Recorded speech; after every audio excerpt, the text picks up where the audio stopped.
जी, अस्सलाम वालेकुम। This is Shoaib Naqvi and we are starting another chapter number 4, turning effect of force, first year physics in board. और हमारे पास उसका पहला न्यूमेरिकल है, तो विदाउट वेस्टिंग हम इसको स्टार्ट करते हैं, जल्दी कंप्लीट करते हैं। कह रहे हैं a car mechanic applies the force of 800 newton to a wrench. Wrench होता है पाना जिससे हम नट बोल्ट वगैरह नहीं खोलते, वो रेंच रहेगा एक, जिस पर एक मैकेनिक है जो कि फोर्स लगा रहा है 800 न्यूटन की। तो मान लें हमारे पास जो है एक इस तरीके का रेंच है, और वो जो रेंच है वो किसी बोल्ट को खोल रहा है। अभी मैकेनिक है जो कि इसके ऊपर इस तरीके से फोर्स लगा रहा है। कितनी फोर्स लगा रहा है?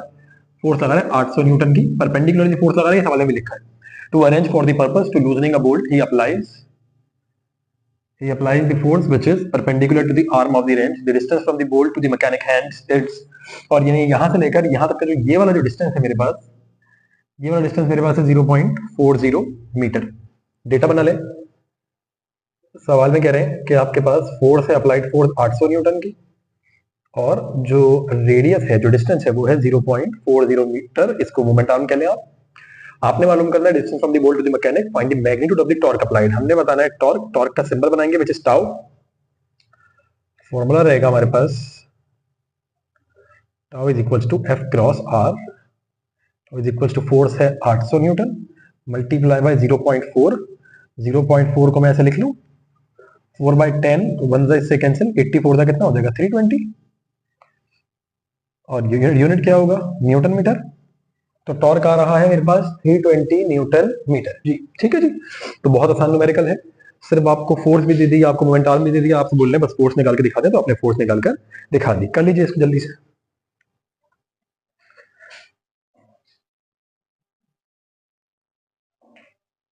जी सो अब हमारे पास है इसका क्वेश्चन नंबर 2। क्वेश्चन नंबर 2 के अंदर कह रहे हैं, क्वेश्चन नंबर 2 के अंदर कह रहे हैं a car accelerate uniformly from rest and reaches the speed of 22 metre per second. एक गाड़ी है जिसकी इनिशियल स्पीड 0 रखेंगे हम, क्यों? क्योंकि इनिशियली गाड़ी रेस्ट में थी। And reaches the speed of 22 metre per second, और फिर वो 22 मीटर पर सेकंड की स्पीड एक्वायर करती है। कितने टाइम के अंदर? 9 सेकंड के अंदर वो 0 से 22 मीटर पर सेकंड की स्पीड पर आ जाती है। जिस सर्कुलर ट्रैक के ऊपर, अच्छा जी, डायमीटर जो है गाड़ी का, जो गाड़ी के टायर का डायमीटर है डी, वो कितना है? डी रहेगा हमारे पास 58 सेंटीमीटर। डी रहेगा हमारे पास 58 सेंटीमीटर। सबसे पहले तो क्या करते हैं कि इस डायमीटर को मीटर के अंदर लिख लेते हैं। मीटर में लिखने के लिए 58 को डिवाइड कर देते हैं 100 से, और वैल्यू मिल जाएगी 0.58 मीटर। ठीक, डायमीटर मिल गया। अब मुझे एक्चुअली क्या निकालना है? Number of revolutions the tyre make during the motion assuming no slipping. तो एक्चुअली नंबर ऑफ रेवोल्यूशंस मुझे मालूम करने हैं। ठीक है, नंबर ऑफ रेवोल्यूशन निकालने के लिए हम फॉर्मूला यूज करेंगे। पहले तो हम ये बताते हैं एक रेवोल्यूशन एक्चुअली में किस चीज का रिप्रेजेंट करती है। हाँ जी, तो हमें सबसे पहले कह रहे हैं कि भाई नंबर ऑफ रेवोल्यूशन बताइए कि कितनी दफा जो है टायर जो है वो रोटेट किया है। नंबर ऑफ रेवोल्यूशन को मैं यहाँ कह देता हूँ, नंबर ऑफ रेवोल्यूशन जो है वो मेरे पास मान लीजिए एन के बराबर है, जो कि मुझे ए पार्ट के अंदर निकालना है, नंबर ऑफ रेवोल्यूशन। अब मैं क्या करता हूँ, सबसे पहले तो जो मेरे पास डायमीटर मौजूद है इससे मैं रेडियस फाइंड कर लेता हूँ। कैसे फाइंड करूंगा रेडियस? बस डायमीटर को हाफ कर दूं, जो भी डायमीटर आएगा उसका हाफ कर दूं, और मेरे पास निकल कर आ जाएगा रेडियस। तो कितना है diameter? 0.58 divide by 2। R is equals to 0.58 divide by 2, 0.29 metre का मेरे पास रेडियस रहेगा टायर का। सही। अब जरा देखें, सबसे पहले मुझे क्या करना है, अगर तो मैं चाहता हूं कि मैं नंबर ऑफ रेवोल्यूशंस निकालूं, तो नंबर ऑफ रेवोल्यूशंस का फॉर्मूला होता है मेरे पास number of revolutions is equals to total distance travel. Total distance travel बहुत आसानी से आप इसमें न्यूमेरिकल को सॉल्व कर लेंगे अगर आपने ये फॉर्मूला याद रखा तो, divided by circumference of an object. Circumference of tyre. देखें होगा क्या, मेरे पास यहाँ पर सर्कमफेरेंस ऑफ टायर भी नहीं है ना, मेरे पास टोटल डिस्टेंस ट्रेवल्ड है, तो इन दोनों को ही मैंने निकालना है। अब यहाँ पर टोटल डिस्टेंस ट्रेवल जो रहेगा, मैं इसको कहता हूँ नंबर ऑफ रेवोल्यूशंस को n, और टोटल डिस्टेंस ट्रेवल हो गया मेरे पास s। टोटल डिस्टेंस निकालना है मुझे, लीनियर डिस्टेंस, और सर्कमफेरेंस को मैंने कह दिया सर्कमफेरेंस ही। अब मेरे पास सर्कमफेरेंस का फॉर्मूला रहता है 2πr। सर्कमफेरेंस में निकाल लूं, c is equals to 2 multiply by 3.142 multiply by r। ये नजर आएगा यहाँ तक? हाँ जी नजर आ रहा है। और रेडियस हमने ऊपर निकाल रखा है 0.29। 0.29, तो मैं क्या करूंगा, मैं करूंगा 2 multiply by 3.142 multiply by 0.29। Then मेरे पास जो सर्कमफेरेंस आ रही है वो आ रही है 1.8 2.22 मीटर की मेरे पास इस टायर की सर्कमफेरेंस निकल कर आ रही है। टायर की सर्कमफेरेंस निकाल ली। अब मुझे चाहिए एस। एस का फॉर्मूला होता है v i t plus half of a t square, जिसके लिए मेरे पास इनिशियल वेलोसिटी है, टाइम है, लेकिन मेरे पास एक्सेलरेशन नहीं है। तो एक्सेलरेशन निकालता हूं चेंज इन वेलोसिटी के फॉर्मूले से, v f minus v i divide by time. Then final velocity 22 रहेगी, इनिशियल वेलोसिटी है 0, टाइम रहा है 9 सेकंड। 22 अपॉन 9 कर देते हैं, it's 2.44 metre per second square. मेरे पास एक्सेलरेशन निकल कर आ गई। अब एक्सेलरेशन मुझे चाहिए क्यों थी, एस निकालने के लिए, तो s is equal to v i t. V i t के अंदर मेरे पास इनिशियल वेलोसिटी रहेगी 0, टाइम है मेरे पास 9 सेकंड का, 1/2, एक्सेलरेशन आई है 2.44 और टाइम का स्क्वायर, टाइम मेरे पास कितना था, टाइम मेरे पास था 9 सेकंड, तो 9 का स्क्वायर। ठीक, अब मैं क्या करता हूँ, ये वाली वैल्यू तो 0 हो जाएगी, 9 का स्क्वायर मैंने निकाला वो आ गया 81, उसको मल्टीप्लाई किया 2.44 से, जो मेरे पास आंसर निकल कर आया उसको मैंने डिवाइड करा दिया 2 के साथ, तो मेरा डिस्टेंस निकल कर आ रहा है 98.82 मीटर। 98.82 मीटर का मेरे पास डिस्टेंस निकल कर आ रहा है। ठीक, अब मुझे क्या करना है, मुझे नंबर ऑफ रेवोल्यूशंस के लिए डिस्टेंस को डिवाइड करना था सर्कमफेरेंस के साथ, दोनों मेरे पास आ गई। यहां तक करें, जरा पॉज करके कॉपी कर लें आप लोग। मुझे क्या करना पड़ेगा, मैं स्क्रीन से इरेज करूंगा। सही है, सर्कमफेरेंस मेरे पास आएगी, डिस्टेंस मेरे पास आया हुआ है। अब मुझे निकालना है नंबर ऑफ रेवोल्यूशन, तो number of revolution is equal to total distance travel which is 98.82 divided by circumference which is 1.82। n निकल कर आ जाएगा 98.82 डिवाइडेड बाय 1.82, it 54.29 which is approximately equals to 55 revolutions। Number of turns निकल कर आ गए मेरे पास कितने, 55 revolutions। ठीक है जी, पहली चीज जो हमें चाहिए थी और बुक में भी आंसर कितना लिखा है, 55 revolutions। बेहतरीन हो गया, सही। ये पहली वो चीज थी जो कि हमने निकालनी थी, हमने निकाल ली। कर लें इसको, इसको पॉज करके आप कर लीजिए। हम चलते हैं इसके बी पार्ट के ऊपर। नंबर ऑफ रेवोल्यूशन मैंने निकालनी है, नंबर ऑफ रेवोल्यूशन मेरे पास आई है n is equal to 55, total distance जो मैंने निकाला था वो आया था 98.82 और जो मैंने सर्कमफेरेंस निकाली थी वो आई थी 1.82। सही है जी। अब मुझे देखना है कि इसके बी पार्ट के अंदर क्या कह रहे हैं। इसके बी पार्ट में कह रहे हैं the final rotational speed of the tyre in revolution पर सेकंड, व्हिच मीन दैट मुझे ओमेगा निकालना है। ठीक, ओमेगा निकालना है। ओमेगा निकालने के लिए हम कौन सा फॉर्मूला लगा सकते हैं, मुझे एंगुलर वेलोसिटी मालूम करनी है और एंगुलर वेलोसिटी मालूम करने के लिए मेरे पास इनिशियल वेलोसिटी भी है कि 22 मीटर पर सेकंड की, आर भी हैगा, तो मैं बोलूं v is equal to r omega. Omega निकालने के लिए v अपॉन आर कितनी थी मेरे पास वेलोसिटी जो अचीव हो गई थी, वो थी 22 मीटर पर सेकंड की। रेडियस मेरे पास जो रहता कर्वेचर का वो था, जो आर हमने निकाला था, अच्छा आर हमने डिलीट कर दिया, 0.58 डिवाइड बाय 2 कर देते हैं, 0.29,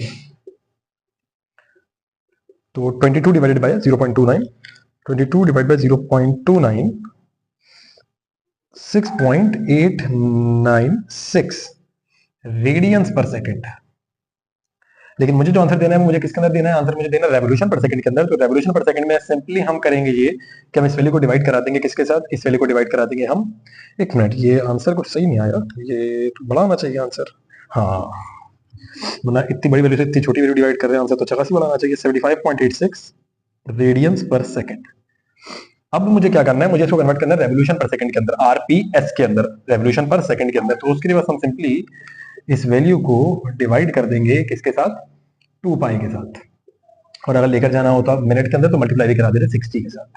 तो पाई की वैल्यू कितनी होती है, 3.142, 2 into 3.142, then omega is equals to 75 divided by 2 into 3.142, then answer is 11.93 which is approximately equals to 12 revolutions per second। Book में एक जगह मिस्टेक है, आंसर पूछा हुआ रेवोल्यूशन पर सेकंड में, आंसर लिखा हुआ है रेडियंस पर सेकंड के अंदर, लेकिन आंसर लिखा हुआ यही है। ठीक है जी, आसान सा न्यूमेरिकल है हमारे पास, ये कर लें इसको जल्दी से।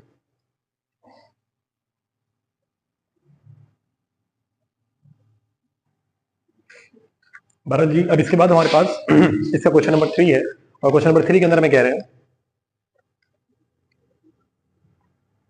ऑर्डिनरी वर्कशॉप ग्राइंड स्टोन, जो ग्राइंड स्टोन रहता है किसी भी आम दुकानदार के पास, उसका रेडियस तकरीबन होता है हमारे पास 7.5 सेंटीमीटर, और कह रहे हैं वो रोटेट करता है कितना, उसकी एंगुलर वेलोसिटी होती है 6500 रेवोल्यूशन पर मिनट कह रहे हैं calculate the magnitude of centimetre acceleration at its edge in metre per second square.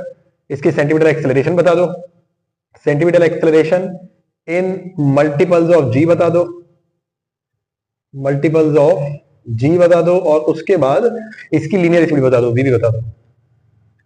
सही है, चलो ये दोनों काम साथ ही कर लेंगे, ए पार्ट भी और बी पार्ट भी। किस तरीके से कर सकते हैं? सबसे पहले तो इसकी जो एंगुलर वेलोसिटी हमें दी हुई है वो गिवन है इन रेवोल्यूशन पर मिनट। इसको हम मीटर पर सेकंड में कैसे लाते हैं कि इसको मल्टीप्लाई कराते हैं 2 पाई के साथ, डिवाइड कराते हैं 60 के साथ, ठीक है। So 6500 multiply by 2 into 3.142 into divided by 60। Angular velocity आ रही है हमारे पास 680.76 radians per second, radians per second. ये एंगुलर वेलोसिटी हमने निकाल ली। एंगुलर वेलोसिटी, लीनियर वेलोसिटी निकाल लेते हैं। 7.5 सेंटीमीटर है, इसको मीटर में ले आते हैं। 7.5 डिवाइड बाय 100 0.075 मीटर।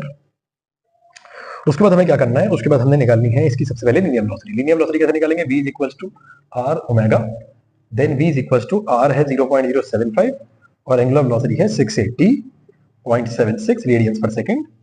v कितना आ रहा है इसको रख के देख लेते हैं। 680 मल्टीप्लाई बाय 0.075, देन v आ रहा है हमारे पास 51। बुक में कितना लिखा हुआ है? हाँ जी, बुक में भी लिखा हुआ है 51 मीटर पर सेकंड, बिल्कुल ठीक आ रहा है। v आ गया हमारे पास, ये इसका पहला पार्ट। दूसरा पार्ट सॉल्व हो गया, v पार्ट था एक्चुअली, हमने v पहले निकाल लिया। चलो अब v निकाल लिया तो v के थ्रू ac निकाल लेते हैं। ac is equal to v square upon r, वरना हम अगर मुझे ये मैं पहले ये निकालता तो मैं इस फॉर्मूले से निकालता ओमेगा r। पहले मैं अगर मैं लगाता पहले निकालता तो इस फॉर्मूले से निकाल लेता, लेकिन अब v क्योंकि निकाल लिया है तो इससे निकाल लो। v रहेगा कितना हमारे पास? 51 का स्क्वायर डिवाइड बाय रेडियस रहेगा 0.075, देन 51 का square divided bye 0.075, it's 34680, between that 1 and 2 and 3 and 4, 3.4 exponent 4 metre per second square. Book में कितना आंसर है? 3.4 एक्सपोनेंट 74। इसको इन मल्टीपल्स ऑफ जी लिख लें। इन मल्टीपल्स ऑफ जी कैसे लिखेंगे? इन मल्टीपल्स ऑफ जी लिखने के लिए बस कुछ भी नहीं करें, जो वैल्यू आपके पास आ रही है इसको डिवाइड करा दें जी के साथ, विच इज 9.8।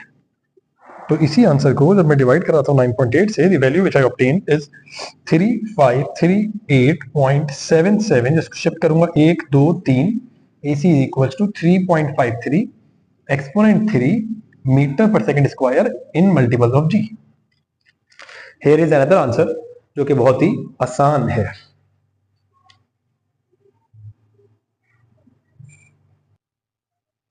ठीक है जी, आइए अब इसके क्वेश्चन नंबर 4 के ऊपर, जिसमें कह रहे हैं एक सैटेलाइट है जो कि अर्थ को ऑर्बिट कर रही है। ये रही हमारी अर्थ, और एक सैटेलाइट रहेगी जो कि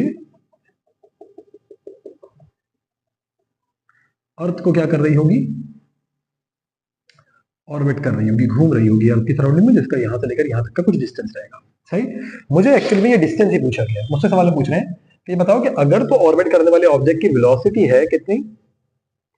वेलोसिटी है 3200 मीटर पर सेकेंड, तो ये बताओ what will be the radius? R बता दो हमें। अच्छा, ऑर्बिटल वेलोसिटी का हमने फॉर्मूला बनाया था इसी चैप्टर की थ्योरी के अंदर ना, वो आप बुक में पीछे जाके देखना, लिखा हुआ है v is equals to root of gm by r। हमने r ही निकालना है।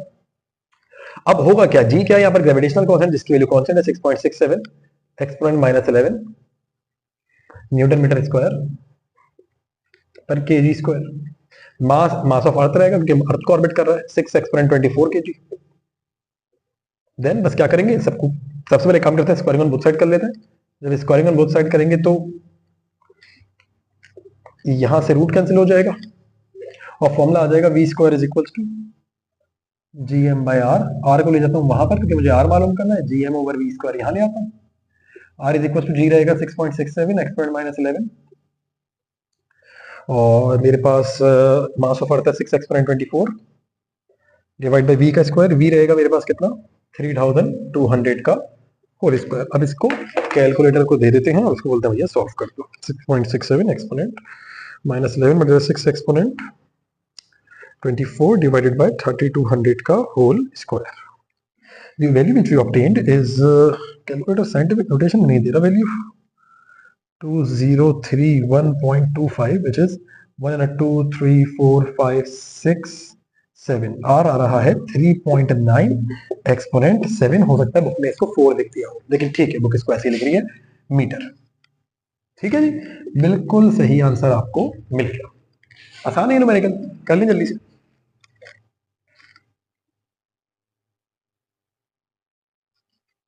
अच्छा जी, अब देख लें क्वेश्चन नंबर 5 है हमारे पास। क्वेश्चन नंबर 5 में कह रहे हैं satellite wishes to orbit the earth. एक सैटेलाइट है जो चाहती है कि अर्थ को ऑर्बिट करे, और वो जो है वो अर्थ से तकरीबन कितना दूरी पर है। डेटा में अगर हम बनाए डेटा, हमें कह रहे हैं कि वो अर्थ से तकरीबन 100 किलोमीटर की दूरी पर है above the earth surface. Determine the speed, उसकी स्पीड बता दो, उसकी एक्सेलरेशन बता दो, और उसका ऑर्बिटल टाइम पीरियड बता दो, वो सब कितना होगा। मास ऑफ अर्थ तुम्हें दे दिया गया है कितना, 6 एक्सपोनेंट 24 kg।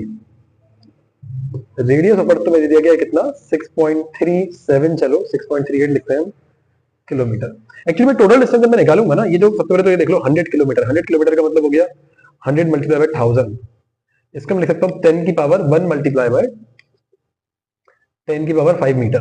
सबसे पहले मैं टोटल डिस्टेंस निकालता हूँ भाई। अगर मेरा ये अर्थ है और ये अर्थ का रेडियस है आर ई, और मेरा जो सैटेलाइट है, अगर वो सैटेलाइट यहां ऑर्बिट कर रहा है तो ये हाइट है कितनी, 100 किलोमीटर की। तो मुझे टोटल डिस्टेंस निकाला ना यहाँ से यहाँ तक का। तो यहाँ से यहाँ तक का डिस्टेंस कैसे निकालता हूँ, R is equal to R E plus H करके। ठीक, रेडियस ऑफ अर्थ मेरे पास रहेगा 6.38 एक्सपोनेंट 6 प्लस किलोमीटर, एक मिनट रुकिएगा, sorry metre, it's not a kilometre. 6.38 exponent 6 metre, और वो रहा 1 एक्सपोनेंट 5 मीटर। इनको जरा ऐड कर देते और देख लेते वैल्यू कितनी आएगी। 6.38 exponent 6 plus 1 exponent 5, it's 648, 1 2 3 4, 1 2 3 4 5 6, 6.48 exponent 6 metre. ये मेरे पास टोटल डिस्टेंस आ गया। वेलोसिटी निकालें। वेलोसिटी कैसे निकालेंगे, वेलोसिटी उसी फॉर्म में से निकालेंगे जिससे पहले हमने वेलोसिटी निकाली, आर निकाला था, GM over R. v is equal to root of G रहेगा 6.67 एक्सपोनेंट माइनस 11, मास रहेगा 6 एक्सपोनेंट 24, अर्थ का मास गिवन भी है, रेडियस रहेगा कितना 6.48 एक्सपोनेंट 6। ये देख लो, ये निकाला हुआ है हमने radius. v is equal to, इसको जो आप रख के सॉल्व करेंगे, 6.67 एक्सपोनेंट माइनस 11, एक मिनट रुक जाएगा, 6.67 exponent minus 11 multiplied by 6 exponent 24 and the answer divided by 6.48 exponent 6। तो आंसर जो बुक में लिखा हुआ है और जो हमारा आ रहा है, मेरा आ रहा है 7858.7, which means that 1 2 and 3 7.85 exponent 3 metre per second. बिल्कुल सेम आंसर आ रहा है जो कि हमारा लिखा हुआ है बुक के अंदर। अच्छा, फिर मुझे निकालनी है एक्सेलरेशन। लाजमी सी बात है, जब ये रोटेट कर रहा होगा तो एक्सेलरेशन की सेंटीमीटर एक्सेलरेशन होगी। तो AC is equal to v square upon r, हमें पता है, r भी हमने निकाल रखा है। तो ये डायग्राम आप लोग बना लें, इसको मैंने इरेज करना है, ठीक है, पॉज करके बना लें। Then AC is equal to v square. v square कितना रहेगा, v स्क्वायर रहेगा 7.85 एक्सपोनेंट 3 का whole square divided by r रहेगा हमारे पास कितना, r रहेगा हमारे पास जो हमने ये निकाल रखा है 6.48 exponent 6। AC is equal to 7.85 exponent 3, और इसका मैं होल स्क्वायर निकाल लेता हूं, और डिवाइड में है 6.48 एक्सपोनेंट 6। 6.48 एक्सपोनेंट 6 कितना आ रहा है, ये आ रहा है 9.5 मीटर पर सेकंड स्क्वायर। अब देखते हैं बुक में आंसर कितना लिखा हुआ है, 9.53 मीटर पर सेकंड स्क्वायर। ठीक है, उसके बाद क्या करें, टाइम पीरियड बताइए। तो टाइम पीरियड दो ही चीजों पर डिपेंडेंट है टाइम पीरियड भाई। अगर अर्थ को ऑर्बिट कर रहा है, अर्थ यहाँ सेंटर में है, तो ये सर्कमफेरेंस कितनी है, पहले तो मुझे ये सर्कमफेरेंस दे दो, और ये डिस्टेंस आ जाएगा मेरे पास, टोटल डिस्टेंस कितना ट्रेवल करेगा। तो मैं निकालता हूँ सर्कमफेरेंस ऑफ ऑर्बिट, टाइम के लिए फॉर टाइम पीरियड मैं बोलूंगा तो भाई सी बताओ, सी कितना है, 2 पाई आर से निकलेगा सी, 2 पाई के लिए रहेगी 3.142, और आर मेरे पास ये आ रखा है, किधर है आर, हमने निकाला था 6.48 एक्सपोनेंट 6। ठीक है, ये रहेगा 2 multiply by 3.142 multiply bye 6.48 exponent 6, then the value which you obtain is 40720 40720 1 2 3 4 5 6 7 4.07 exponent 7 metre. अब टाइम निकालने का फॉर्मूला एस अपॉन वी होता है, एस की वजह आ जाएगा सी अपॉन वी, भाई यही फॉर्मूला है ना, ऐसे देखें since S is equal to V T, तो टी का फॉर्मूला क्या बनेगा, एस अपॉन वी, एस कितना है सी के बराबर, चलिए जरा इसको यहां तक करें पहले, पूरा आ रहा है स्क्रीन पे, हाँ जी पूरा आ रहा है, ठीक है, ये वाली साइड में रेस कर रहा हूँ इसकी, ताकि मैं इसको यहाँ कंप्लीट कर पाऊँ। तो मैं टाइम को किससे रिप्लेस कर दूंगा, सी के साथ रिप्लेस करूंगा, क्योंकि मुझे सर्कमफेरेंस चाहिए, टाइम निकालेंगे कितना डिस्टेंस ट्रेवल कर रही है, जरूरी है सर्कमफेरेंस निकालना, तो सर्कमफेरेंस हमने निकाल ली, कितनी आ रखी है सर्कमफेरेंस हमारे पास, 4.07 एक्सपोनेंट 7 मीटर, यूनिट लिखने की जरूरत नहीं है। वेलोसिटी कितनी आई हुई है, 7.85 exponent 3, 4.07 exponent 7 divided by 7.85 exponent 3, 5184.71, which is 1 2 and 3, 5.184 exponent 3 seconds का टाइम लगेगा इसको, इस पूरे डिस्टेंस को कवर करने के लिए, चेक कर लें, और उसको आवर्स में कन्वर्ट करना है। इसको आवर्स में कन्वर्ट करने के लिए क्या करेंगे, सेकंड से जाने मैंने आर के अंदर, ठीक, तो सेकंड से जाने मैंने आर के अंदर, मैं आंसर को 3600 से डिवाइड कराऊं, इट्स 1.44, कैसे करूंगा जाने के लिए, 1.84 एक्सपोनेंट 3 डिवाइडेड बाय 3600 कर दो सिंपली, और आर आ रहे हैं 1.44 R, 1.44 R, this is the completely correct answer, ठीक है जी। तो इस चैप्टर के पहले 5 न्यूमेरिकल हमने फर्स्ट पार्ट में कंप्लीट किया, अगले 5 न्यूमेरिकल हम सेकंड पार्ट में कंप्लीट करेंगे। Thank you so much for watching, complete कर लीजिए इसे।